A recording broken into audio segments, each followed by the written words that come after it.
After a trip to the World Center of Racing, the Highline Racing League takes to the cornfields of Newton, Iowa for a scheduled visit to the virtual Iowa Speedway. You're watching the Highline Racing League Westlake Royal Building Products Premier Series, and this is Iowa Speedway, the host of the ASC Services and Supply 140. A 140-lap event here. It's a shorter circuit on the schedule, but by no means will it lack in excitement, I'll tell you that much. Over 25 drivers have registered for tonight's session, and we're looking forward to a fantastic showcase of driver skill as the sun sets from the virtual cornfields. I'm David Kreutz, your producer and commentator, alongside Alexander Balderas tonight. And for those of you joining us from the Iowa Cup Series and those of you coming in, great to have you here on this Thursday night of racing. The Xfinity cars take to the track for the second time today on FTN, and Alexander Balderas, our commentator alongside me tonight, he was just in that race. It's a much different style here at Iowa, though, and it's going to be a lot more about the long run no matter what. It's not going to be necessarily saving, but you got to think about it like this. Iowa, small track, hard to pass. You've got to be diligent each and every lap. Every moment matters, especially with the type of field that we have in this league where the competition is always high. Alex, what are your thoughts going into Iowa here as we're just a minute into our qualifying session? Well, you mentioned here that Iowa is a track like no other, and you're exactly like that. You know, a short track that's not really a short track, bigger than most, but it is still one tough cookie to try and master. Passing very tough here at Iowa, but we can still see some happening depending on the different lanes being used, and that is something. While it's hard to pass at Iowa because the momentum is so even, it is multi-groove, so we will see multiple lanes being used, and it will be down to driver tire saving. Now, with the Xfinity car, it's different than most other cars, especially about managing those right side tires. If you don't manage the right rear, you're going to be sliding throughout the whole corner. And if you don't manage that right front, you will be plowing the whole corner. So it is immaculate and impeccable that you have to save here at Iowa. And right now, tire saving, it doesn't come to effect here in qualifying. Everyone's going all out. And currently, Chad Winstead's at the top of the board by 37 thousandths of a second. We're seeing Tyler Hampton conclude his run. Tyler Snyder just got done, and you'll see him park it. Matthew Rodriguez right there, too, and he's kind of drifting through the corner. He has good control of it, and he'll drop down onto the apron, only to go once again. 23 drivers have taken the time so far. We're waiting on Kendall Kerr, Corey Blevins, Colton Gardner, and Caleb Morrissey. Right now, it looks like Winstead's looking solid, and we'll see whether or not he's able to keep it that way as the night progresses. Now, thanks to the amazing Andrew Schulte, we've got some overlay updates for the viewers tonight, and we'll take a look at them right now. How about driver inputs? I'm bringing them to you for the first time on FTM. You can see exactly what the driver's doing alongside their live telemetry on the screen. That's a really big deal when it comes to the viewer experience, I'd say. When it comes to understanding the intricacies of the car, you can see exactly when they're off the throttle, exactly when they're applying throttle, and when they choose to use the brakes as well. So keep that in mind. We got driver inputs, and it's going to be another level of coverage all throughout the season. Kendall Kerr up to 8th on his qualifying run so far, and it looks like he'll be satisfied with that. He's dropping down to pit road right now. Blevins is the only driver currently left on the track. With that being said, we're already moments away from getting going here. The sun is setting. Track temperature is currently 79 degrees Fahrenheit, so that doesn't look to be a big impact on the field. When it comes to conditions, Alex, do you think there's anything special that would change up how the drivers react to the track? Well, David, the sun is shining on one end of the racetrack, and that's turns 1 and 2, and the sun is setting on the other side of the racetrack. So 3 and 4 is going to be cooler than 1 and 2. And, when you have two different sides of the racetrack that are two different temperatures, that's tough. Because when you have a cooler track temperature, you have easier grip. You'll have an easier time managing your tires. But when you have a harder track, you have to be more diligent. And already being at a track where you have to be diligent all around, having a two different mix in temperature on one end of the racetrack than the other is certainly difficult to try and grasp, especially with the sun beating down on the exit of turn 2, where we're going to see a lot of throttle application. It's a tighter exit than it is the front stretch because of the D-shaped configuration here at Iowa, and that is something these guys are going to have to take note of. Trying to get on the gas out of turn number 2 is going to be tough, not only with the sunshine there, but trying to manage that right rear when you're trying to get a launch off a flat corner exit, it is really difficult here at Iowa. Only one driver on the track right now. He's experiencing the difficulty for the first time. That's Caleb Morrissey. Currently 27th of all 27 who have taken times. There are now 28 drivers registered, and with only 15 seconds left on the clock, it's time to find out who stacks up where. Morrissey will jump up into 22nd, and those were his first laps on the track today, so a lot of room to improve for Caleb Morrissey, but he will not be starting dead last, so we'll see how much more he can get out of it as the night progresses. Qualifying has concluded, and now it's time to get on to your main event. Before we do just that, let's get to know your starting grid, who starts where, and who we should be looking at as we get things going for the first time here in the virtual Iowa Speedway. At the top of the board in our qualifying session, Chad Winstead will have the pole position, and he'll be right beside Alan Cummins, first and second, separate by less than 51 thousandths according to timing and scoring. Then you'll look to your second row. That's Adam Bozzi and Dylan Petit. It looks like both of which right there behind your top two, only separate by 5/1000ths of a second, minimal difference throughout the qualifying charts. It's going to be then 5th place for Roberto Ramirez and 6th for Tyler Snyder, as it's then 7th spot for Scott Zellner, and Kendall Kerr moves up into 8th. 9th place is going to be the number 49 of Casey Heschel, and you look further back and it'll be Scott Wheeler who rounds out the top 10 in the quick lane number 97. The top 10 of your field separated by just over a 1/10 of a second. Going down the rest of the field, we have 11th of Corey Blevins, and then Ryan Hines there in the 25. Brad Kress there in the 9 as well. He qualifies 13th, followed by Dylan Wedgwood and Tyler Hampton. Tyler Rush was a man we saw earlier this week at Dover in the Truck Series, as well as Austin Bloom. Jacob Halm there in the mix as well. He lines up 18th on the grid. Then, following in that, it's 19th. It's going to be the 7 of Lucas Lodato and 20th in Connor Holden. Some of these guys have really been starting to come back here in Highline, and it's really good to see. And we look back from Connor Holden, there's Terry Brooks, Caleb Morrissey, we see them 21st and 22nd. 23rd spot will be held by Andrew Baker, and it'll be Matthew Rodriguez in position number 24. 25th is Ty Smith, Matt Muir is in 26th, and the final two drivers on the starting grid, Colton Gardner, who was the last man to take a time, and the coach, Jimmy McKee, who's got a brand new paint scheme, all green in that number 48 alongside the SP Design sponsorship. The reason being, he's a coach at a high school, Mattoon High School as a matter of fact, and he's got the green wave going tonight, and you'll take a better look as we take the starting grid off your screen. McKee representing his basketball team. He's the coach over there at Mattoon High School, and tell you this much, if you want to go watch their games, then gotta look up Green Wave TV on YouTube, and you'll get his games alongside the entirety of the high school, so check them out. Great thing, of course, for Jimmy McKee and company. They're representing the squad over in Mattoon High School. Back in the field, though, it's going to be an arduous night for him. Starting in 28th, he's got to work his way up to Chad Winstead and company. We're all the way up front here. It's going to be tricky, but it is not impossible. Well, it's interesting to see that these guys, a lot of these guys also come and race in the Truck Series as well, and it's good to have them here in the main series, the Premier Series of Highline. And honestly, David, final thoughts before we go green here is I think we're going to have a great race here from Iowa. Passing might be tough, but that won't stop these guys from trying anyway. The amount of lanes that you can use here at Iowa is about maybe 3, pushing it with 4, but most likely probably 3, the bottom, middle, and sometimes the top. So these guys will have a lot on their plate as they have a lot to deal with here in the cornfields.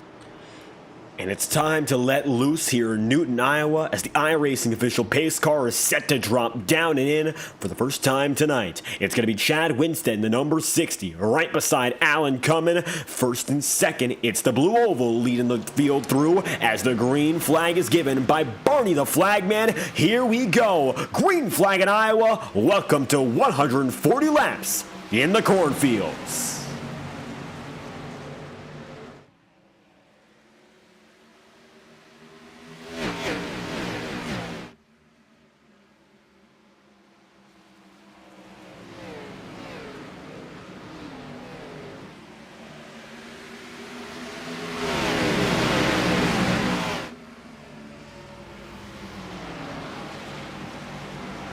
Already off to a good start is Chad Winstead, holding off a lead of about 0.2 to Alan Cummins. That's Adam Bosey, Dylan Poteet, and Tyler Snyder in the top 5. And like I mentioned here at Iowa, with the different lanes that you can use, it's a bit of a mix-up. Some people smacking the wall there throughout the field. Another common thing we might see out of turns 2 and 4, as you try and get into gas, try to get down that exit, and you just might come up a little too close to that outside wall. It looks like Alan Kunman is trying to catch back to that lead that Chad Winstead is on his way to build, but it doesn't look like that's going to happen. He gets up really close to a good exit out of 4. And you see how close Kunman is. And I think when it comes to tracks not like Iowa, but tracks that require the tire saving, Alan Kunman is an ace at them.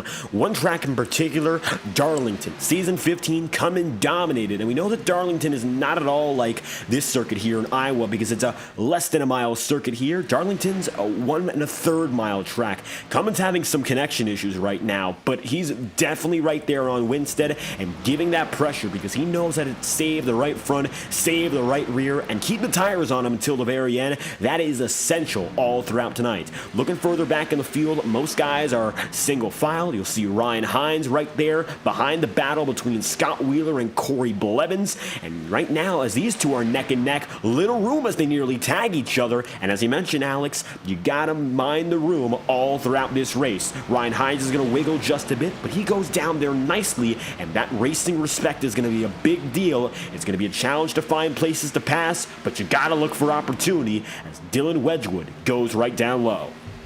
An opportunity as you speak. Alan Kunman tries to use the bottom side lane, is unable to convert, and he'll slide in right behind the 60 of Chad Winstead again. But he's ripping that paint now, and they have switched lanes. Chad Winstead running that upper middle lane, trying to get that top to work. And like I said, passing, very difficult here at Iowa, but that won't stop these guys from trying different lanes. And so far, Alan Kunman is able to make the move stick. And now he has a 0.2 of a second lead, a lead change, and the first lead change of the night on lap 8. So Alan Kunman, we're going to check a little bit of the lap telemetry. You can see the gap slowly but surely decreased. On lap 4, he was about a 1/10 of a second today. Further back than Chad Winstead, but it looks like he's already closed that gap up, and he's the new man on the top of the board. Slowly but surely was clawing back at Winstead, and as such, he now leads by just about 0.2 of a second. Already building the gap, and you'll see currently first, high of first, and his low was second. So he's looked very good so far. You see him blinking just a bit on the screen, so it's a bit hard to catch up to him, but we'll watch Chad Winstead right behind because Kunman is clearly got the lead. Winstead, though, definitely not done trying as he takes it up to the high side. Here in Iowa, just about any line has the potential to give good results. One driver who's made some big moves so far is Casey Heschel, a driver who's gone from 9th on the board to start the race, already up to 4th, and he's definitely showing more signs of improvement each and every lap as he now tries to claw in on Dylan Poteet. You'll see Dylan's going to block, but Casey's having none of it, and he's getting real close. Maybe there's a chance to get by for the podium here and maybe go for second. Heschel might just be the fastest driver on the track right now, pending Kunman's lap times if his connection steadies out. And that's something we saw when these two changed for the lead. Once Alan Kunman had passed Chad Winstead, the gap for that second and third spot had started to close, and now tries to go down, dive, make low, and he makes the move stick. And out of turn 4, we have a pass for third. Casey Heschel makes the move on Dylan Poteet, and now looks for the 60 of Chad Winstead coming off of turn number 2. And it looks like he really is giving her the beans as he now goes to the inside of the 60 machine. Going to rip down that bottom lane. And we were mentioning how, just when the stream had started, that Iowa, while passing is kind of difficult, that's not stopping these guys from using those different lanes. And because these lanes are so even, that's one thing that makes Iowa tough to pass if you have tough competition. But when it comes down to tire saving, that's one of the most key points here from Iowa, and a true marker in driver skill. It also affects the ability to pass, as we've seen so far. Tire wear really coming into effect on lap 13, coming to 14. And it looks like Chad Winstead in jeopardy of losing another position already. And you can see how close he is right now to Dylan Petit. Dylan making moves so far, and I'll tell you this much, he's not going to give in. Winstead right now holding his own in third, but by no means is it going to be an easy feat to do so, because you see Petit, you also see Tyler Snyder, and it looks like Snyder's now going to lock himself into the bottom groove and run right up top. This track is similar to Richmond in that sense, that curved front straightaway that keeps you going all the way with a bit of momentum into turn 1, and the way you carry yourself at a turn 4 makes a big difference. Dylan Petit right now, he used that momentum out of 4 to barrel through the front straightaway and get even closer to Chad Winstead. And with that being said, it's a very, very tough battle uphill. If you don't get that final corner right, it really messes you up for about a half lap, and we're seeing the battle for the lead progress. Casey Heschel going to go down to the inside line on Alan Cummins, and now Cummins going to have to work up top here and try to use that momentum. Down the back straightaway, he still has the race lead, but that's the first sign that Heschel's got something in store for him as they go side by side once again, neck and neck. Lap 16 coming to 17 already, and KC's going for gold. And that's exactly right. You know, David, you mentioned here that if you mess up an exit out of any side of this racetrack because of the way it's shaped, it really is difficult to try and get that momentum back. But that's not exactly what we've seen out of Casey Heschel. Messed up the exit at a 4, was able to slide it down and get the pass made in 1 and 2, and now he's using that bottom side lane like he has been this whole time. And these guys behind him really have to wonder, where did the speed come from? He was really sitting there back, and now he moves all the way up to the front. But then you got to remember, it's a long race here in Newton, Iowa, 140 laps here from the cornfields, and we're only on lap 18 coming to 19. So it really is still very early on in this race. Do you maybe think Casey's pushing it a little too hard, or do you think he has a game plan going forward? I mean, when we look at the numbers, he made up 0.2 of a second in 4 laps. He was pushing hard, of course, but I think he's got something in store for him that we don't understand yet. I mean, starting in 9th and making up those spots so quickly, nobody else has done so. Matter of fact, the next biggest mover, we'd have to look very far down the field. I think we'd have to look...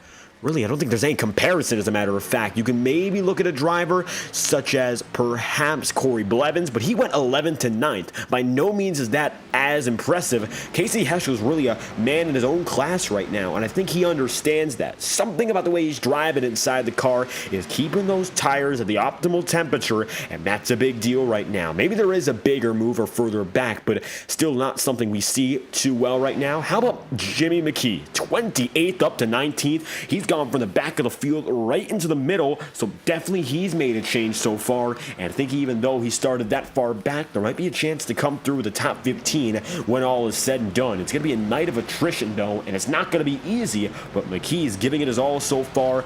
But I think Casey Heschel, when we go back to that leader up there, nobody quite like him right now to make up all those spots, and you got to push hard in that first stint if you're outside of the top 5. I think he's waiting on the pit cycle to maybe bail him out.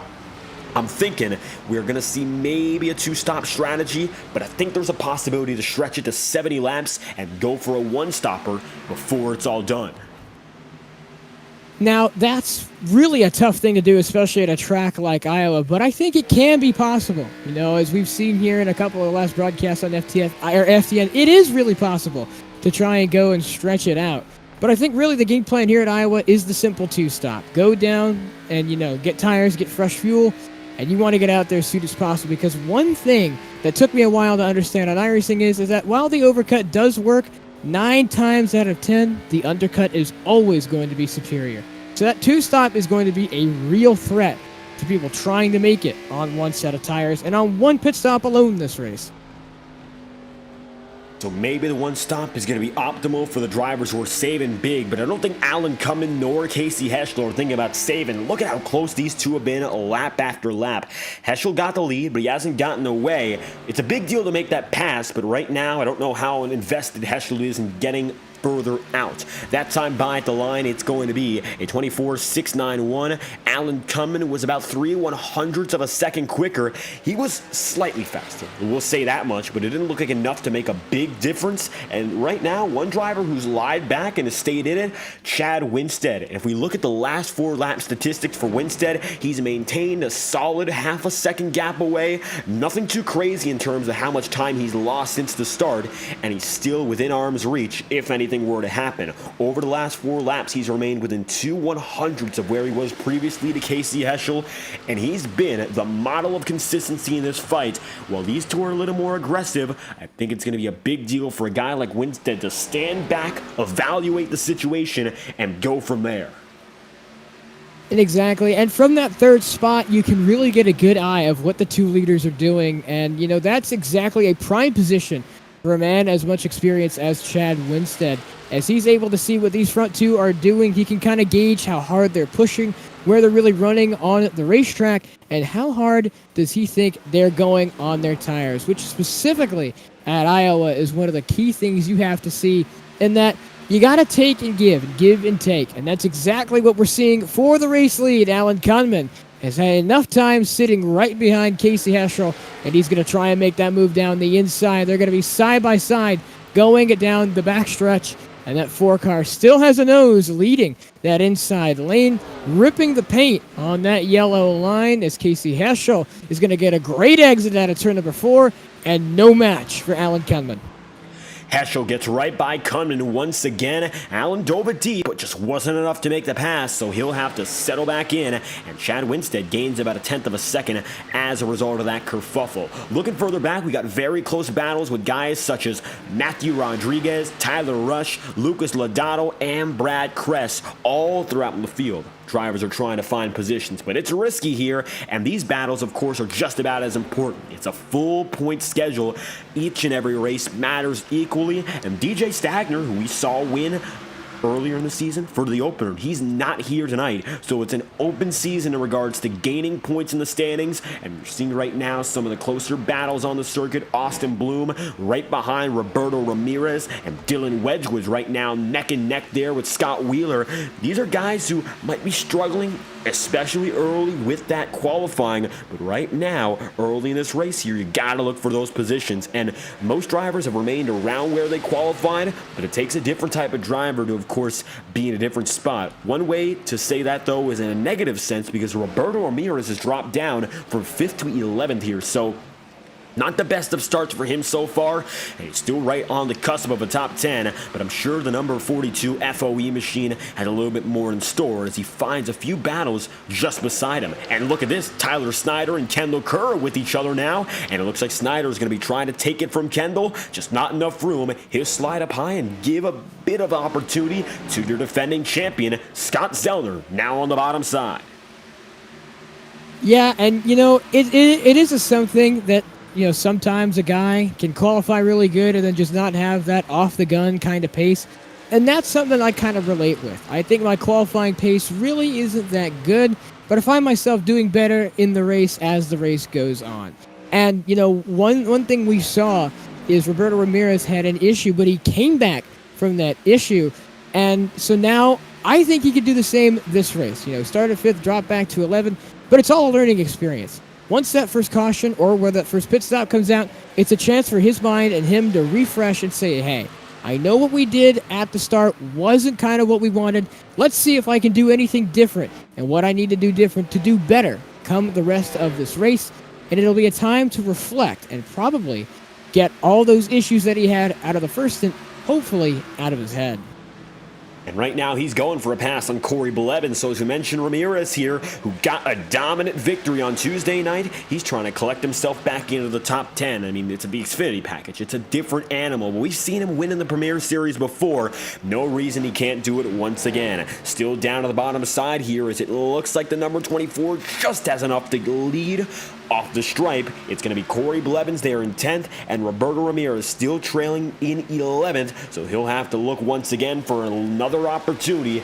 Just can't find it for now. Chad Winstead further up the track is getting closer again to Alan Kunman, and while Casey Heschel is beginning to check out, maybe Winstead's got an opportunity to perhaps get back there. He slightly rubs the wall, nothing too crazy, but he's still chasing your second place driver, as you'll see Tyler Hampton and Dylan Wedgwood still going at it. Hampton decides to dive low, Dylan Wedgwood stays in the middle, and the difference in grooves through the corners is really showing here. Hampton got a nice run in, but he wiggles down the back straightaway, still close enough to keep the position fight alive between he and Dylan Wedgwood. Yeah, and that's one thing that we've been able to see, and that these guys using those different kind of lanes, been having different opportunities to try and make those moves. And this kind of backpack here has started to all kind of group together. That 97 and 98 duo of Scott Wheeler Jr. and Dylan Wedgwood have been getting ever closer as the laps go on. But so has Tyler Hampton and Austin Bloom. Austin Bloom, of which we saw on the race at Dover on Tuesday. He did really well in the race. Fell short on the strategy call as Roberto Ramirez was the one to stretch it all the way out and go into victory lane. 70 laps on one set and fuel after the caution we had on lap 30. And he was able to stretch his way all the way out to the lead. And that's something I think we may be able to see here from Iowa. If you're able to save enough tire and to save enough fuel, and if you get lucky with a caution or just that good on green flag pit stops, we may see some of these guys who may seem out of it in terms of the race win in these lower numbers in the middle of the pack might be able to have a strong running in that second stint and be able to come forth through the field, and we may see an upset win. Maybe that'll be the case, but right now, Casey Heschel holds dominant. Tell you this much, we're 40 laps in out of 140, and we'd like to once again thank our premier sponsor at Westlake Royal Building Products and Services, who have been providing, of course, the opportunity for us to return here in Season 17 and are the title sponsor of the Highline Racing League in 2024. We'll return after a brief message from our friends at Westlake Building Products, and we hope you check them out after tonight's broadcast, the official premier partner of the Highline Racing League, Westlake Royal Building Products. We'll be right back after this. You're watching the ASC Services and Supply 140.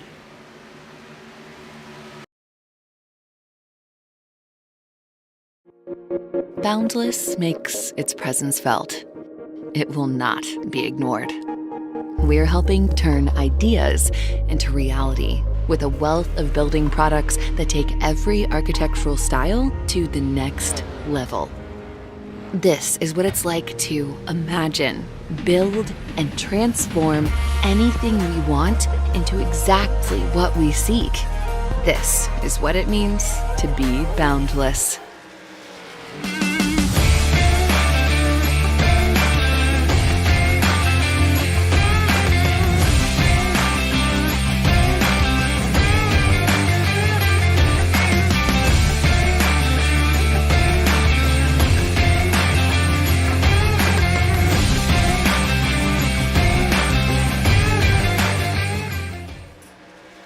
We'd like to once again thank our premier sponsors, Westlake Royal Building Products and Admin Box, for their support of the Highline Racing League. 44 laps in out of 140, no cautions so far, and we've gotten some great racing to this point with Casey Heschel, your leader, and it looks like he's been able to check out compared to the rest of the field. Dominant so far for the man in that number 49. From 9th on the board, he's made his way up there, and he's kept himself firmly as the leader since then. How about that for Casey Heschel? Rest of the field, though, is still fighting, and they've got a ways to go. You see Adam Bozzi there, Tyler Snyder, and Scott Zellner. The top 10 is still all up for grabs as we return to the racing here. You see how close the 87 is to maybe being passed as Snyder and Ryan Hines are putting down the pressure. Yeah, and that's something we've kind of seen is a mix-up in these driver fields as it's been kind of a different running order now, as a lot of these guys are kind of, I've been saying, being more aggressive lately than when they were just about 10 or so laps ago. They've kind of pushed the pedal to the metal now, and I think it may work in their favor. It is interesting to see, however, that they get more aggressive when it comes up maybe close time to come down pit road to that first pit stop, as I think we may be coming in the pit window about 15 laps or so as far as fuel goes. Oh, and the 97 gets close on exit with the 24. What a save. It's Wheeler, Wedgwood, and Tyler Hampton all racing each other right now, and they are close. Still 3 wide, actually, almost through turns 1 and 2. Looks like Wedgwood's going to keep that room, but just not enough as they get out of the corner once again. Scott Wheeler going to remain side by side right now, but just can't find the room to get by Tyler Hampton. Hampton, in only his 3rd career start right now, looking for what could be a top 10 finish if he just gets a few more spots. He won last season at Homestead. You saw him at Daytona, got caught up in the late race shenanigans, and now he's looking to get back to it on a non-Daytona, non-SuperSpeedway style track. And so far, he finds himself running about the 12th position. Solid performance to this point, but I know he's definitely going to try to eye up the rest of the field running right in front of him, because you see Ramirez is in a big block here with Ryan Hines, with Scott Zellner, with Tyler Snyder, all of which are competing against each other fiercely, and Corey Blevins acting as a bit of a stopgap right now as he runs just outside the top 10, holding a lot of drivers at bay, but Tyler Hampton looks to go down. He does not want to have any of it, as he'll go low, looking for some more space. It's true, and we've seen that throughout this race. The racing groove really moves around, and for a lot of these guys, it's moved up the racetrack. We're no longer seeing guys really paint that bottom side lane. Everyone's kind of moved up above that first and second hash, really. They're running about just over that second hash, maybe a bit below, depending on where you want to go, but above that first hash for sure. And we've seen these guys kind of move around, and that's one thing that I think brings Iowa one of the top of my favorite shorter tracks, driver talent, whether or not they can save their tires to be able to use those lanes because they're so equal. It really comes down to driver skill and whether or not they can save their tires enough to use said lanes. But here comes the 5 of Tyler Hampton, and he's trying to go down down to the inside of the 97 and the 24. I just don't think there's enough grip down there for it to work. Not for now, at the very least. He's trying it, going deeper and deeper on Scott Wheeler, and the only thing that'll help him here is that Wheeler's getting locked up by Corey Blevins, so there's a chance to maybe make a spot out of it, maybe 2 if all goes well, but it's risky given how many people are around this little pack. It's not going to be easy by any means to take those spots away, especially given the fact that Hampton is still looking low all on his own. Taking it down to the bottom side once again, you'll see still neck and neck with Corey Blevins, whereas Ryan Hines is having a fight of his own, and Hines is right there with Tyler Snyder. No contact between the both of them. It looks like it's going to be Hines who gets away and Snyder who loses the spot. Quickly going to take that one away from the number 87. Still, Zellner is now facing the pressure. Tyler Hampton's making it work, and it looks like he's clearly gaining spots more and more up into 11th now. I think he's found something on that bottom groove, and as everyone stalls each other out up top using the same racing real estate, I think now there's something special with Tyler Hampton's bottom side that's working out in his favor big as Ramirez nearly squeezes Zellner. Luckily, he backs out of that. That could have been trouble and then some. And that's just awareness at the last moment. Oh, Zellner's not happy. He'll bump him right up the track, but all is well. At least there's no harm at the end of the day. Showing some displeasure this early on, you get the point across, but you've still got so much time to go that I don't know if it's really that smart to be kind of nudging. Yeah, he did make a mistake. But again, it's only lap 56, now 57. So these guys really have to watch out in the enemies they make, because it's a short track. They say aero doesn't matter at a short track, but this is no normal short track. Iowa is one of the bigger ones on the schedule, so aero definitely does matter here. So you don't want to get in a skirmish with a guy who bends up your race car, causing you to be slower. But you're exactly right in what you mentioned earlier there, David. Tyler Hampton has really been able to make that bottom lane work, and we got a couple of guys now thinking of coming down pit road, and a couple of guys who did come down pit road. Dylan Poteet said he was coming in. Matthew Rodriguez said he was coming in as well. So these guys really trying to slip down pit road on about lap 60. And you said it. Maybe these guys go for the one stop here, and 10 laps shorter than about directly halfway in the race is probably what I imagine that these guys would do. Because like I said, that undercut is so strong on iRacing that if you gain enough time, you can actually pass people without passing people on the racetrack.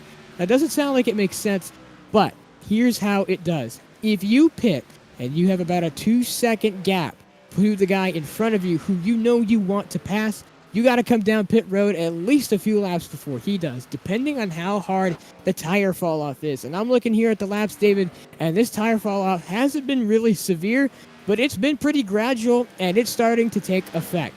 These guys are really starting to slow their lap times down, as in the beginning of this race, we were running 23.8s and above, and now these guys are pushing 24.6s and then 24.9s as well. So almost over a second in fall off, and that's how you're going to get this guy. If you know that you can run a second faster than the guy ahead of you, you're going to want to come down about 3 laps before he does. And if he sees you pit, you're going to want to come down that next lap. So you have to make it to where you know you can push as hard as possible for about 2 laps. And because you've run 2 seconds faster than he does, not only do you have a chance for the pass, you may have a chance to gain that position.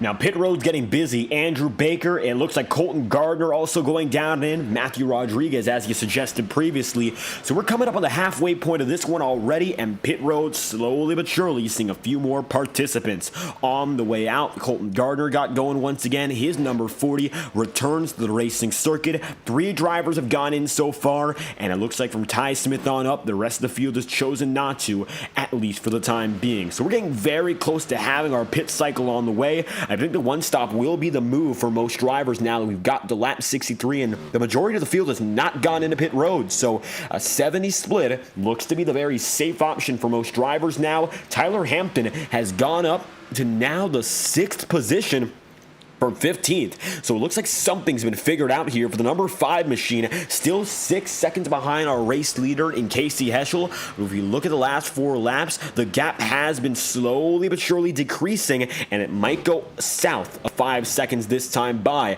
Hampton has definitely figured something out, and all of a sudden, we're going to confirm it this time by. It looks like he's definitely gaining on our leader, and that time he gained nearly 3 full tenths, down to a 5.77 second gap. Tyler Hampton is now the fastest driver on the track, and he's clearly gaining on those ahead of him. And I'm looking here at the timing sheets, David, and I saw Tyler Hampton 1.2 seconds behind Adam in the 27. Looking back at it now, crossing the line, 0.67. He has caught up almost over half a second to the man in front of him. He is by no means and no doubt the fastest guy on the racetrack right now. And I wonder when he's going to come pit. And now we've just received word from Adam that he is going to pit as well as Scott Zellner. So the man in front of him pits. Scott Wheeler Jr. pits as well. Lucas Lodato pits. They're all coming in. Tyler Rush now coming down pit road as well. These guys, the pit road cycle has officially started and it's underway. Tyler Hampton now 2.5 seconds behind Kendall Kerr, and then it's just a few seconds to our race leader. So Tyler Hampton, whenever he decides to come down pit road, and I believe he might come down pit road this lap, he said something on the radio. Yes, he does. The 5 comes down pit road this time by. And now pit cycle is going to be in full swing here. A lot of drivers causing some smoke, but no trouble. As you saw there, Zellner, Bozzi, Wheeler, Rush, Bloom, Lodato, Brooks, Muir, and others have made their way through, and the signals are being sent out across the radio for a majority of drivers. Kendall Kerr just got in the 3rd spot. Chad Winstead backing off will come down to pit road as he loses a position, and he will make it in on his own for the time being. Out of turn 4, looks like a few other drivers have considered it, but not gone through just yet. Casey Heschel still has the lead, and 69 laps in, he's in a very nice position to go all the way on one stop, and I think he will, as he's already gotten through 69 laps. This will be his 70th.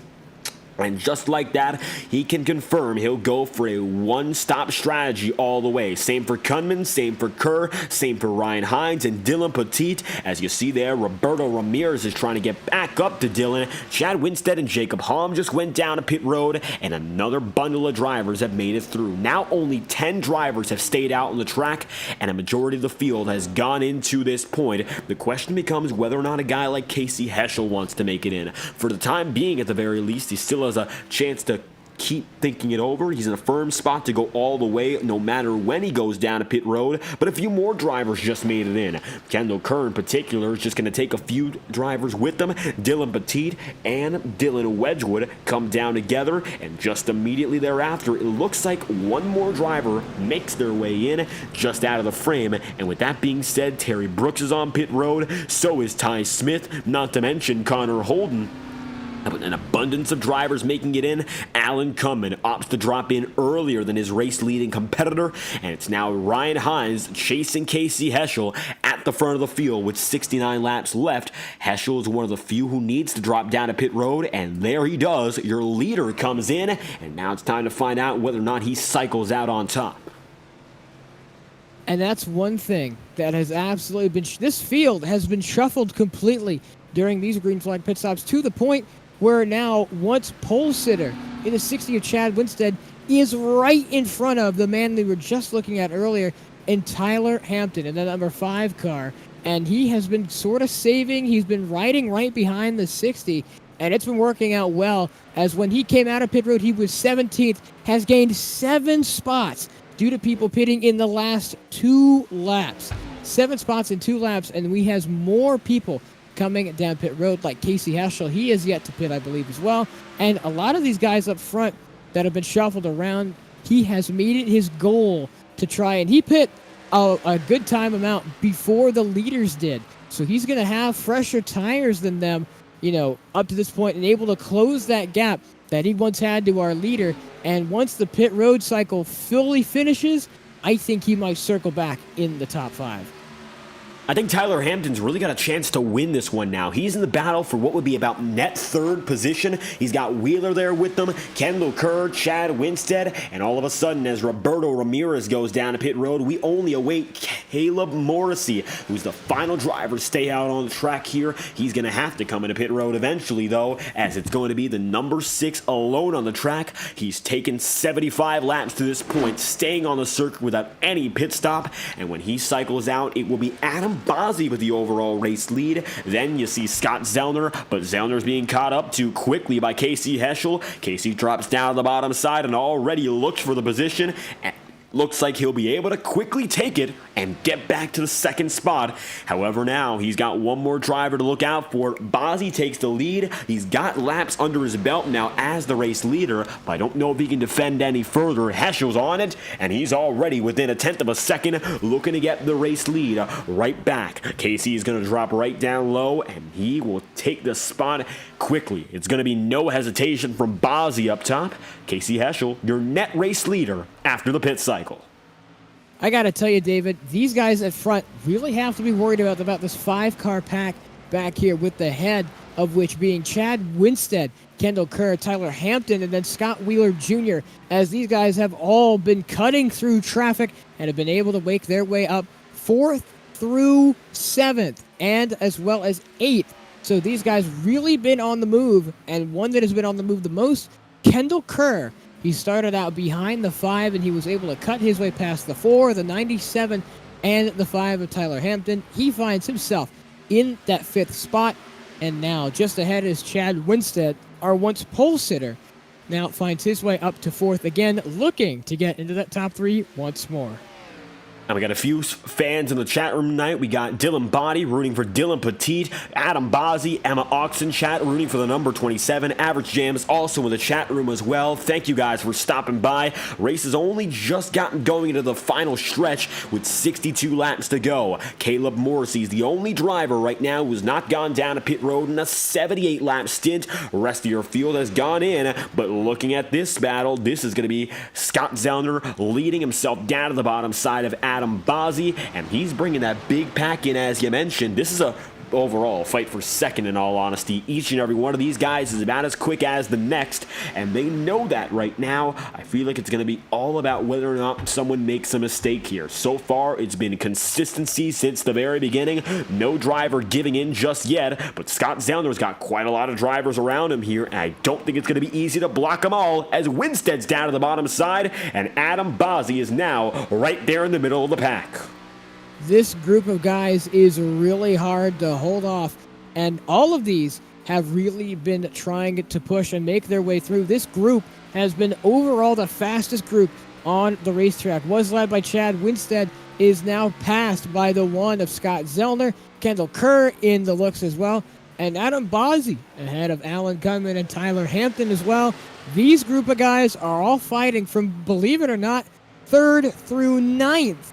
Is what you're seeing on your screen right now. All of these guys have been fighting tooth and nail for basically the majority of the top 10. And it's kind of crazy that this late in the race, all of these guys are as close as they are. But I got to tell you, Kendall Kerr, once again, super side-by-side with Scott Zellner now, as they try and make a couple moves as well. Casey Heschel is now up ahead, and these guys have a large gap to try and get through those final spots in those remaining times. Now, Caleb Morrissey and Casey Heschel, now Casey Heschel is now behind Caleb Morrissey by about 5.5 seconds. Kendall Kerr behind Casey Heschel by 7.5. So these gaps really trying to slim down as lap traffic looks to slow down this group, but I don't think it will. I don't think there's much you can do to slow down the heart of the top 10 right now as they get by another driver, which looks to be at the line. Andrew Baker, they get by Baker quite quickly. And otherwise, Caleb Morrissey's trying to hold on, but he's losing more and more time each and every lap. Looking at Casey Heschel's intervals for the last 4 laps, the gap has gone from 7.4 seconds on lap 81 to 4.5 at the end of lap number 84. So clearly, Heschel is quicker and at the line this time through. At the end of lap 85, it's a 3.68 second distance. I think Heschel, within the next 5 laps, will be your race leader overall, no matter what. Morrissey still has to come down to pit road regardless. However, for Heschel, he's going to try to get the race lead back on his own terms, which didn't look to be likely beforehand. But now, with the gap being under 3 seconds, there's a clear chance for him to do so before Morrissey drops in. The heart of this top 10 has really been on the move so far, as Casey Heschel now 3.0 seconds behind Caleb Morrissey, and that gap between Kendall Kerr and Casey Heschel has dropped to at least 2, almost 3 seconds here in the past few laps. That gap is now 5.7 behind the number 49 car in Casey Heschel, and that gap is closing by the lap. They've been able to try and work their way through this field, as now the heart of the top 10 has started to sort of, spread out. And we've been able to see who is faster, who is slower. And right now, to lead this charge, it's Kendall Kerr in that number 21 machine. He has been able to try and cut his way through this lap traffic and to really cut down that gap as much as possible.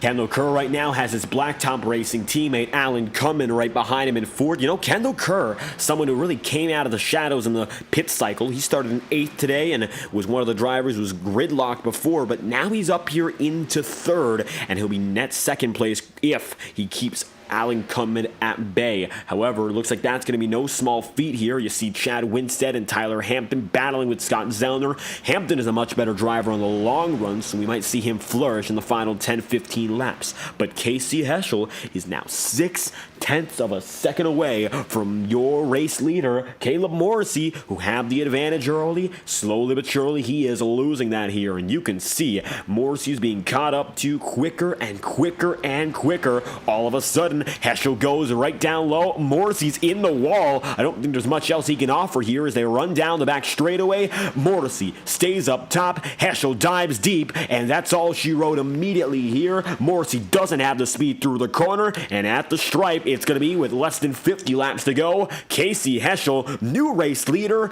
Morrissey's going to nearly shove him in, but that looks to be said and done in 1 lap.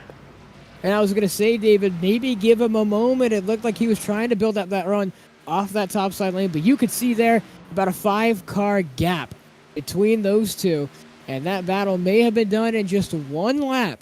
And now Casey Heschel is going to be able to take that race lead once again, and really it was no surprise. He was able to absolutely cut through he was able to absolutely cut through Caleb Morrissey. Kendall Kerr and the likes of them are not too far behind. And right now, we're looking at the likes of which, including Scott Zellner, Chad Winstead. They're getting by the lapper of Colton Gardner here, who's really going to break up the battle between Winstead and Scott Zellner. Gardner stays up in the wall, so not much trouble. As it stands, it looks like it's going to be this 4-car gaggle of drivers really giving their all as Caleb Morrissey comes down to pit road. That's the end of his run up in front. He'll have to cycle back regardless, and as such, we're now going to go back up in front once again. When it comes down to the drivers who are chasing Casey Heschel, it just looks like nobody's been able to do so proper. Casey leads by 4 seconds now flat after passing Caleb Morrissey. Of the 95 laps we've had tonight, Casey Heschel has led 60 of which, and his dominance has been absolutely easy to, of course, observe. And now we're seeing it back in action once again. If all were to go well, he'll lead over 100 laps tonight and come out clearly with the most laps led no matter what. At the stripe, that's his 61st lap led, and he keeps things going and has held control since just about the very beginning. Cunman right now trying to gain on course, Kendall Kerr, Tyler Hampton getting really close here with Chad Winstead, and once again this battle is brewing. Hampton looking for a top 5 finish. Those guys as well, and moving back further, Dylan Poteet is on the charge as he goes for the pass on Tyler Snyder, and so does Brad Kress. These guys are looking for the moves here, and they have made it happen. The 87, unfortunately, Tyler Snyder is beginning to drop back. But these guys here, don't count them out, as here comes Tyler Hampton for the pass of the 60 of Chad Winstead, the bottom of what we saw, the heart of the top 10, and that's no different right now. These guys are sitting currently in the 5th and 6th position, right in the middle, as we've seen them try and run through and catch these guys. They're really close to each other, and one thing that I'm surprised about is that how this pack has sort of split up. You have Chad Winstead, then there's the 5 of Tyler Hampton and Scott Zellner. Then you've got a bit of a gap between him and Alan Kunman and Kendall Kerr as they look to try and catch Casey Heschel.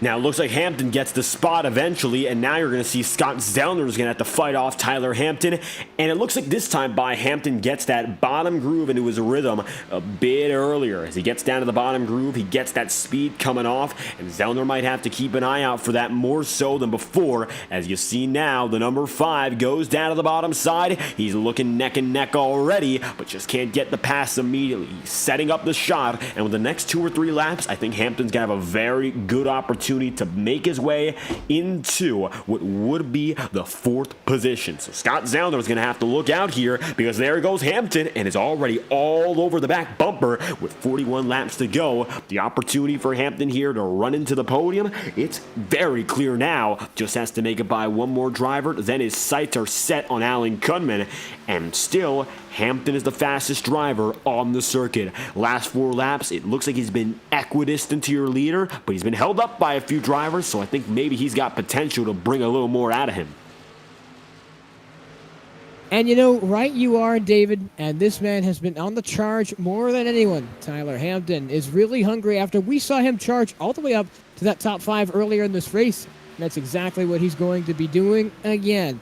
He's trying to charge his way up, doing battle with the 1 of Scott Zellner. And if he does make this pass, he's got about a 2-second gap between him and Alan Kunman. So he's got work to do, but we've seen him put in the work and the results that come out of that. He's been able to run down these guys, and right now he looks to be the scariest on the long run. He was able to catch those guys earlier, and I think he's going to do it again now.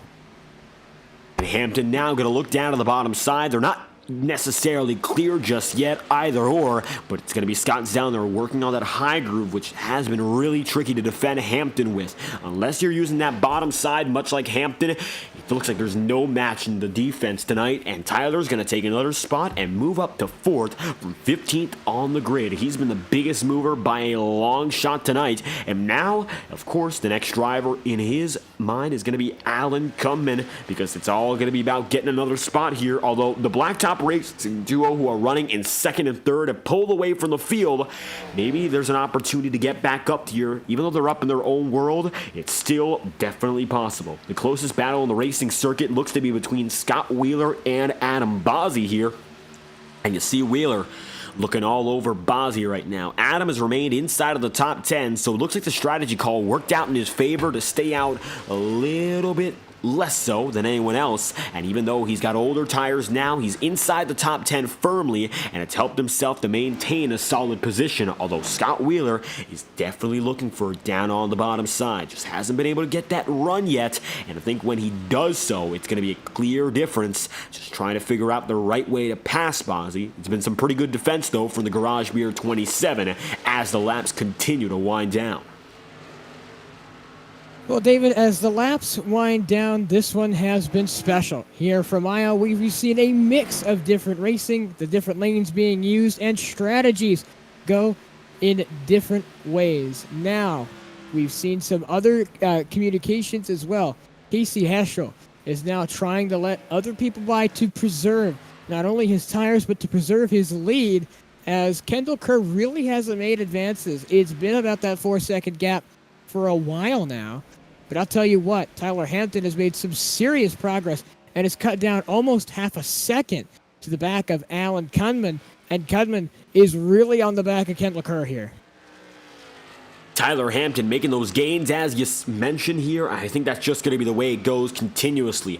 Last time by for Tyler Hampton, he ran a 24.731. Alan Kunman ran a 24.887, so about a tenth and a half slower every time around. That's the rhythm right now with 32 laps to go. I can tell you this much here for Alan Kunman. He has to find a way around Kendall Kerr if he wants to preserve his podium finish. Tyler Hampton is coming up like a rocket here, and he's got time to spare. So with 32 laps on the table, I don't think Kunman's going to have any more time to wait. If he can try to find a way around Kendall Kerr, maybe there's a chance here. They're teammates, so they're bound to work with each other. If he wants to work for his own interest, I don't know what he can do besides getting by that 21, because Tyler Hampton will look for both of their positions, and he's bound to do so quickly, continuing to gain time. The gap between Tyler Hampton and Kendall Kerr and company, it's now less than a second, and they're seeing more and more. That number 5 is in frame and catching up more each and every time to Alan Kunman. Yeah, this group of guys right here has been one of the fastest on track, and Tyler Hampton, like we've said multiple times, when he wants to put in the work, he can certainly give out the results needed. 0.8, now 0.9, 0.8, and almost down to a 0.7 again, as he has been absolutely so much better than the guys through the middle of the corner. And believe it or not, since this is a shorter track than most, that is where you gain a lot of your speed. Being able to maximize that middle of the corner is really going to be important, because you can carry that momentum through the backstretch. You may not get as faster of a peak exit than some of the guys in front of you, but because you're carrying that speed around the track, you are faster overall. It may not seem like it because that gap may fluctuate, but look at it now. 0.7 right now, middle of the corner, 0.4. He's able to gain about a tenth and a half through the middle of the corner alone. And that itself is deadly for these two up ahead. And now we got lap traffic involved. You see Tyler Rush and Caleb Morrissey in the mix, and Hampton has been able to gain big. He's now within 2 car lengths of Alan Kunman, and all of a sudden the number 5 has put himself up in a very nice spot to perhaps go and take these 2 spots before the 20 lap to go marker. We're coming toward the tail end of this race here, and Tyler Hampton is making big moves. Watch the driver telemetry here to see where he's applying the brake. He goes gently in early, no throttle and no brake through the middle of the corner, and he gets the gas back on at about 115 miles an hour and gets going once again. So I think right now the natural rotation is really the big support that Hampton has in terms of making positions up, and it's worked out very well so far. As you see, he gets back on the power earlier than any other driver, and he's off of it less so than his competitors. So I think for Hampton, it's working out nicely here, and he's side by side with Alan Kunman, looking to put in the work as he comes around for 25 laps to go. 25 laps to go, and time has begun to start to run out for these guys here up ahead. And it looks as though as these guys really are starting to run out of road to run.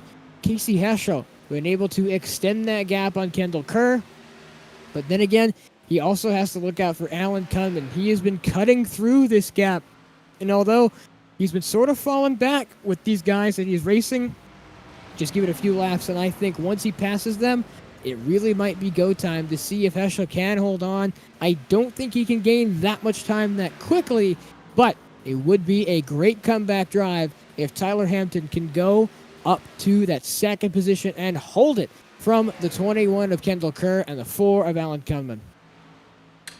Tyler Hampton's there with 23 laps to go, and as this battle progresses, I'll tell you this much, we're now coming up on 22 laps to go, and we're set to crank it up with the best cameras on the iRacing platform, TrackCams22.com. For high-quality iRacing cameras for cars and tracks alike, check out TrackCams22.com after tonight's broadcast, and we're going to be set to crank it up here from the virtual Iowa Speedway. Time to get loud from the cornfields, as it's time to crank it up with 22 laps remaining.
And returning to the action with 16 laps remaining, Kendall Kerr is still fighting with Alan Cummin and company as Casey Heschel maintains a dominant lead. But a little tricky following the man on the 49 because of some persistent internet troubles on his side. However, he looks to have a solid grab on that lead. He's nearly 5 seconds ahead of his contemporaries, and you can see now that Tyler Hampton is looking down at the bottom of Alan Cummin. Cummin has defended him each and every time around and has still not found that route to take it through. It's been a tricky battle here for third. No major development in that aspect, but I'll tell you this much, they're still as close as it can possibly be. Alex, as we look back at the battle here, you think Tyler Hampton still got the shot, or is he burnt out his stuff?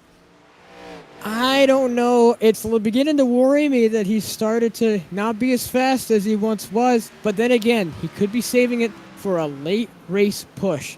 He's been kind of coasting it in and being careful, so now is it all up to him, I think, to be able to get in a clutch second-place finish if he wants to. If he saves up all his tires for the last few laps, it puts on a showstopper trying to pass Alan Cummin and Kendall Kerr. It'll be a tough one, but what we've seen through him throughout the rest of this race and through the what we've seen out of him the whole of this race, I think that he might be able to pull it off. We saw him cut through the field multiple times, and he's got these two guys right in front of him. Small distance to cover, but it all depends on whether or not he has the life in his tires to try and go the distance. And right now, he's got enough life to shoot down to the bottom side, and they will be nearly neck and neck at the stripe, nearly nose to nose, that is, but still not enough. 12 laps to go this time by, and a dozen laps at Iowa. They go by in a flash. So for Hampton, if there's anything left, he's got to make use of it here and now. And it looks like he's starting to dive a little bit further into the corners, particularly 1 and 3, and it's just enough to maybe carry him off the exit and get him the spot. At the stripe, that's the closest he's been, but it's still that little wiggle off the front straightaway, which is all the difference right now in regards to making it to the podium. But that's a nice exit and good enough for third. It's just not a secure deal yet because Cunman gets a nice run down the backstretch, and it keeps them all but dead even here as Tyler Hampton continues his attempt to get away. It's close, but just not done until now. Now it's Tyler Hampton in third, and the question is, can he gain time and move up to a runner-up driver, Kendall Kerr? And it looks like he's already lunging deep. It's a gap less than 0.2 of a second as they come down the backstretch. Well, he made the move on the 4-car, and I think I might have been right. That late race charge here from Tyler Hampton looks to be able, in these last 9 laps or so, to be able to try and steal second place as he looks to the inside of Kendall Kerr in that number 21 machine up top. He's sliding around on the bottom, and he looks to be side by side with Kendall coming off the corner. And you can see there he's not falling back nearly as fast as some of the other people were when they were going side by side. He really has that momentum, and it's really up to him whether he wants this second place finish or not. And it's going to come down to whether or not he makes this move side by side with the 21. And it's all going to come down to this. He looks to be clear now. Does he come up and chop him? He looks it, but he doesn't have enough. He's going to have to go one more send, and I think now he might have the move stick. The 5 of Tyler Hampton makes the move stick, and he moves up to second position. How about Tyler Hampton? 7 laps to go here. He's made the move up into the second position, and while he's slowly gained on Casey Heschel, I don't think it's going to be enough to go for the race win. It's a very, very valiant effort from 15th on the grid, and of your drivers who are inside the podium right now, none of them started inside the top 5 in a race that seemed to be dictated by track position. All of a sudden, it seems to be the antithesis of which for your most successful drivers. Casey Heschel, 6 laps to go. He's going to be coming around to make it 5 laps remaining, and he's got nobody there with them. Absolute control ever since he took the lead, and he's led to this point, exactly 100 laps make that 101 as he comes across the stripe. Dominance tonight, and Casey Heschel's been waiting for an opportunity to return full time and give it all he has, and you're seeing it right now as he comes across the back straightaway. Heschel will lead with Hampton second, Kendall Kerr third, and now it's time to see if anyone's got something left in store. Austin Bloom is going to be fighting with Brad Kress here for the 9th position. Bloom goes down to the bottom side, and it looks like he's got a good run there down the backstretch, and he has enough to go into turn 3 and make it side by side. They're door to door, and Bloom might be able to take a very last second position away as this is the fight continued for 9th place. Bloom might be able to do that as well, but we've also got a battle here for that 3rd spot. Kendall Kerr has started to fall off, and Alan Kunman is just within a 10th of a second and ready to strike. He has been absolutely closing on that 21 machine and all over the rear bumper. I think this is his time now or never to make the move and to see if he can steal away that 3rd spot. And it could be a steal here for 3rd as Tyler Hampton is going to be up in 2nd. 1 lap to go. When we come around next time by, it's the 2 to go signal given out by Barney the flagman. And right now, Casey Heschel has it in store. If we were to get to the white flag, this race will be official and there will be no cautions all throughout its running. Heschel oftentimes benefits from these long green flag run races where it all comes down to the skill and the strategy a driver can pull off. Tonight, the strategy was pretty open and shut. 1 pit stop and you go from there. He locked up the lap 70 halfway marker and he knew he could be able to survive on 1 pit stop only, and with the final lap in mind, it's only 1 lap to go for Casey Heschel. Coming down the back straightaway with nobody in sight, it's a 4.5 second lead, and with over 105 laps led on the day, the number 45 is set to come back to victory lane. Casey Heschel will win in Iowa and blink across the stripe. He gets the win. Tyler Hampton finishes 2nd, and at the line, 3rd place is Kendall Kerr. The 1-2-3 finish is separate by 6 seconds. Alan Cummins was close at the end, but not enough, as it looks like Austin Bloom will lose the spot to Brad Kress. And just like that, a caution-free race in the Highline Racing League. It's some vintage racing that we've been waiting to see, and the Xfinity cars do not disappoint on their first non-superspeedway starts. And I gotta tell you, Casey, it was so crazy to think that the top 3 were separated by 6 seconds after 140 miles of non-stop green flag action. That was insane, and he was able to pull off the win. And now time for Casey Heschel to burn down the house, a celebration, of course, of dominance today. And there you have it, taking it down to the start-finish line to burn it down. Casey Heschel absolutely deserving it here, and he's got a packed virtual grandstand to celebrate right in front of. Take a look at the number 49 as he begins his celebration here in Iowa.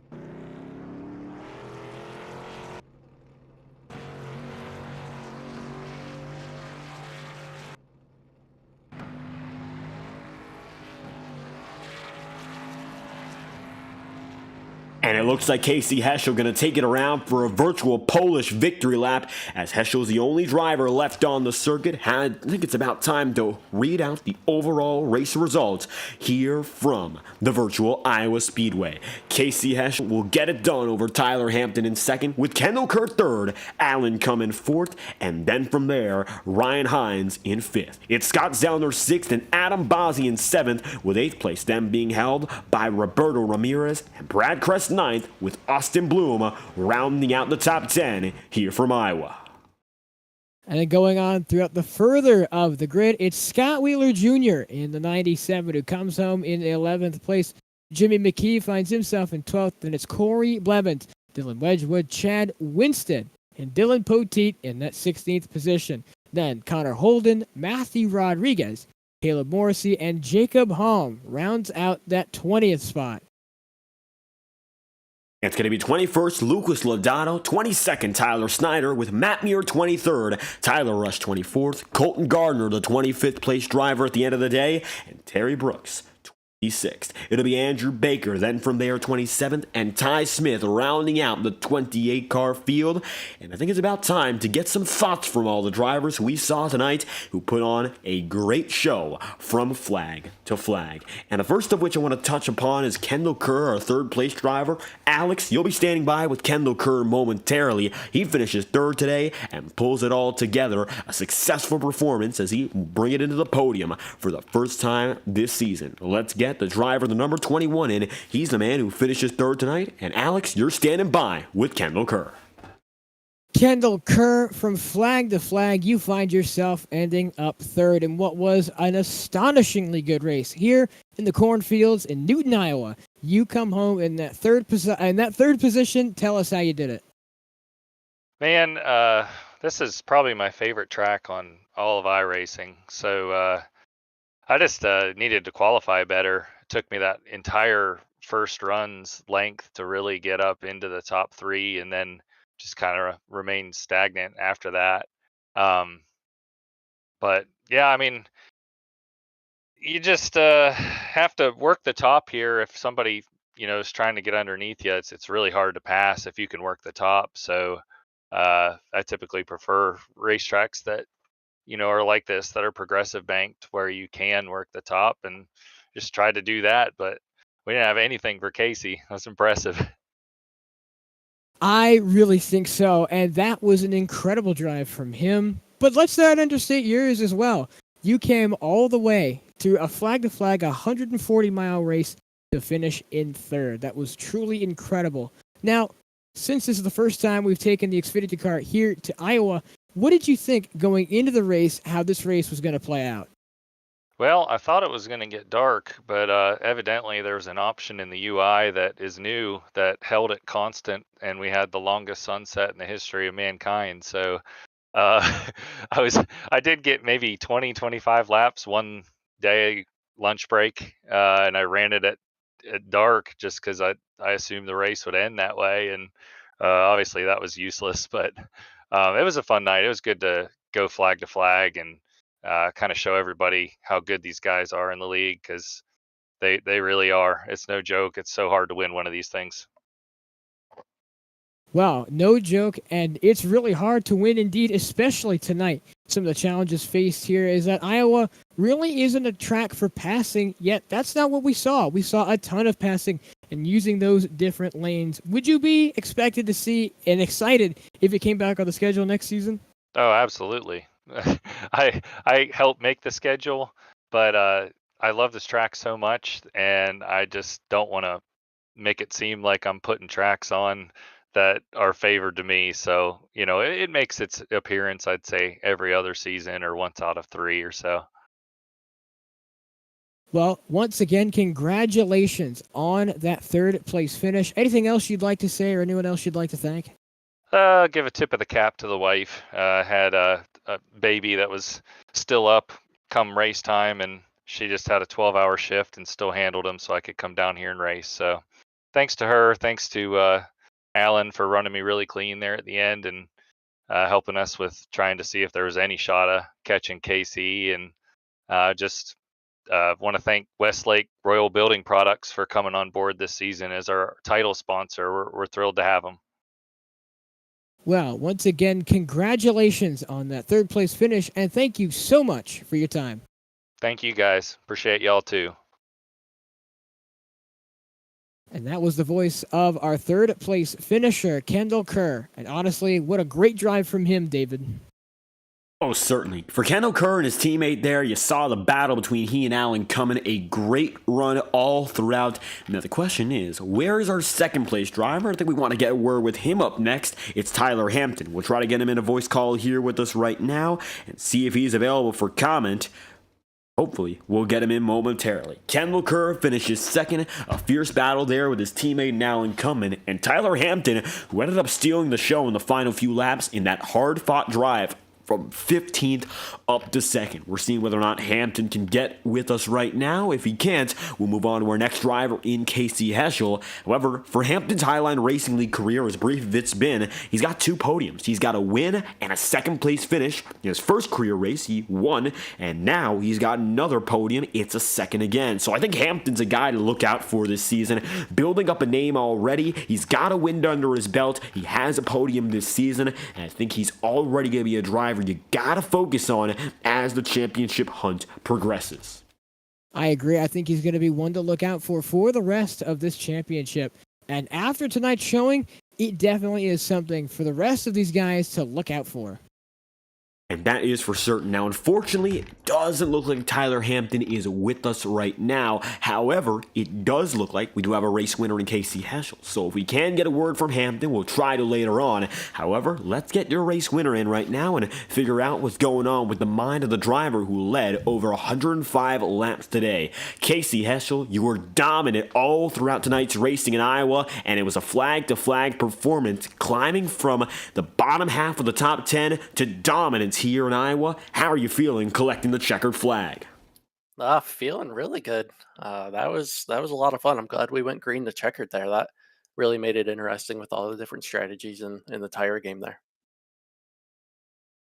And the tire strategy seemed to be the biggest change for every driver today. Nothing really coming to throwing in a loop with a caution. It was a caution-free race, which is always great to see. Every driver holding up very well, but the strategy was a make or break. You had a bit of a longer first stint. You set yourself up nicely for the second.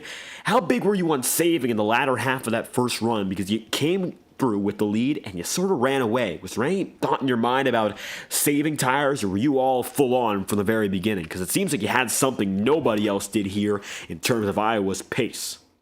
Yeah, everybody just kind of moved up the track a little too quick to where I was able to run the bottom and really wrap the bottom and save tire a little bit longer than everybody. And then once I moved to the third groove there in 3 and 4, it kind of came into my game and I was able to pull away. But once we got closer to that pit on the round lap 70, 72, whatever it was, Alan was catching me, so I was getting a little nervous there. And we saw, of course, a little bit of a catch-up game in that first stint, but the second one, lights out till the very end. And we saw you basically ran your race, and that was just about it. Seems like here at Iowa, you beat the odds that we talked about in the server before with the AI-generated stuff from Lucas Lodato. You beat the odds, you gotta win this season, and you've got it very early. It's a lot of momentum already riding for this team, and up next on the schedule, it's gonna be Old Atlanta. That's a fun track, and it also has to do with tire saving. I think you got something in store to maybe go back to victory lane?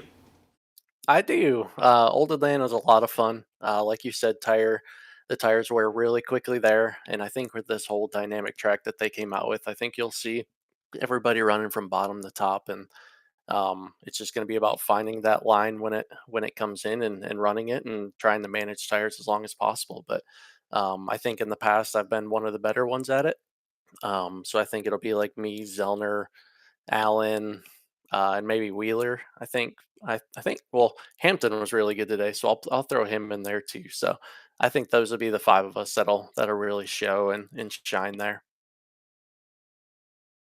A great way to get the season rolling. It's a big win here from Iowa, and Casey Heschel, it's yours, dominance from beginning to end. If there's anyone else you'd like to thank after tonight's race, be sure to let us know right now. The floor is yours.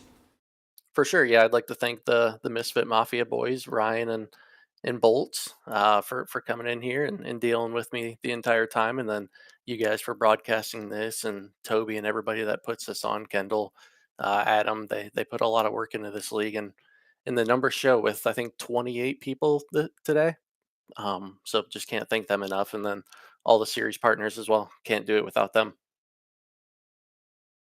Everything comes together just right. Casey Heschel, the victor here from Iowa Speedway. We thank you for your time. Thank you. Casey on the move. We almost excluded our second place finisher, Tyler Hampton. I know we're both very excited to hear from the driver who came from 15th up to 2nd, and number 5 machine is standing by with Alex. Well, Tyler Hampton, you really almost had him. Do you think just a few more laps on the board or maybe another pit stop and you would have had our race leader, Casey? I probably need a lot more than a few more laps, maybe another pit stop, but I don't know. I mean, he was almost 5 seconds ahead by the time I got in second, so I was just happy with getting up through there and finishing from last week's kind of bad performance. So that's all I really wanted to do was have a good run tonight. Well, I think, David and I were talking earlier, and I think you have the chance to be one of the guys that this league really has to look out for. You came in certainly on a charge here at this race, and I think you could be a championship contender this season. What do you think about that? It's still early. I'm still trying to learn this car. I don't have very many laps in this car as I do the Gen 4. So, I mean, I'm definitely going to give it my best and see what happens. But, I mean, I wouldn't bet that I would, but I'm not counting myself out either. Well, I'd be one not to count you out at all. 140 laps green here at Iowa, and you come home second. Was an incredible run. What do you think the race was as a whole, having no cautions from flag to flag? Really, that's what I was hoping for. I'm not, from what testing I did, I wasn't very fast on the first 20, 30 lap run. I was able to save my tires from just practice, and seemed like from lap 40 to 65, 70, my lap times weren't falling off near as fast as what some of the other guys were. So I was wanting it to go green the whole way, and it kind of worked in my favor starting as deep as I did. I needed it to go green. Well, you come home in second. Congratulations on it's an outstanding finish for you. Do you have anyone else you'd like to thank or anything else you'd like to say? No, just thanks for everybody that puts this on, and glad to be a part of it, and looking forward to the rest of this year. Well, once again, congratulations for you coming home in second. I can't wait to see what the rest of the season has in store for you. Thank you so much for your time. Thanks, gentlemen. You guys have a good night. The voice of Tyler Hampton, who comes home in that second spot. David, I know we said it before. I just got to say it again. He really looks to be on a charge, and I think this season could be a threat, especially for the man in that 5 car. A lot of big momentum. It's going to be established for both he and Casey Heschel, your winner tonight. And tell you this much, Alex, before we wrap up tonight's broadcast, got any final thoughts for the viewers out there as we watched 140 caution-free laps? You really need one of these caution-free laps and one of these kind of caution-free races to really bring you back into what iRacing is truly all about. We saw a phenomenal race between all 3 lanes being used. No real on-track incidents. No one made mistakes. It almost looked like a flawless race. It truly was one of the best ones. I think this is an instant classic for Highline. I'd say so as well. Some vintage racing from flag to flag, and it was exciting from the beginning to the end. For the viewers, you've been watching coverage from the virtual Iowa Speedway, and we thank you for stopping by as the Highline Racing League Westlake Royal Building Products Premier Series takes to the track for the second time this season. Make sure to join us next Thursday as we'll be heading to the virtual Old Atlanta in a doubleheader as the Iora Cup Series is set to race as well. Thursdays are twice as good here on FTN. We thank you for stopping by. I've been David Kreutz, commentating and producing alongside Alexander Balderas. My oh my, and I hope you guys enjoyed the coverage. If you did, be sure to leave a like on the stream and subscribe to the channel. It's always greatly appreciated. We hope to see you whenever we're live again on FTN, and we thank you dearly for your immense support.